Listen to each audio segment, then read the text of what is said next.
If you're running an SEO campaign, you're probably tracking keyword rankings. And this makes sense, right? To know how well the SEO campaign is doing, you need to know if you're moving up in the ranks. However, as someone who's been doing SEO for 16 years, I'm going to tell you that rank tracking is one of the worst ways to track the performance of an SEO campaign. I'll tell you why it's so unreliable, the one exception to this rule, and then the best way to track the performance of your SEO campaign. So there's two main reasons that rank tracking is unreliable. One is that you can only realistically track maybe a couple hundred keywords, but there's tens of thousands of search terms someone might use to get to your website. And the second is that you're chasing a moving target. These keyword rankings change sometimes multiple times per day. They're affected by the location of the searcher and their personalization. That's why the only rank tracking that I use consistently is local rank tracking. This is using a local search grid like the one that Whitespark offers to track rankings where the searcher actually stands when they're doing the search. Now, this only applies to local businesses, but it can give you really actionable data about where you're ranking and where you're not, and which competitors are outranking you in those locations.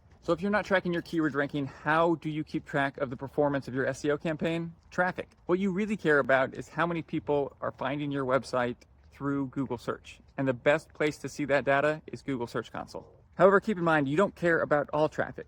For example, branded traffic.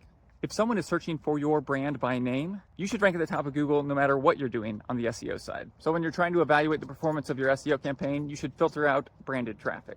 Also, it's important to understand that some traffic is just much more valuable than others. Typically, you would rather have one visit to a product or service page than 100 visits to some blog post. So that's why I evaluate the performance of every search campaign by tracking non-branded traffic to our transactional pages. Hey, TJ from the future here. Right after I recorded that video, Google put out a change that prevents rank trackers from seeing beyond the first 10 results. This is actually a huge problem for rank tracking software, and it makes them significantly less valuable. So while rank tracking was already overrated, I think it's really in trouble now.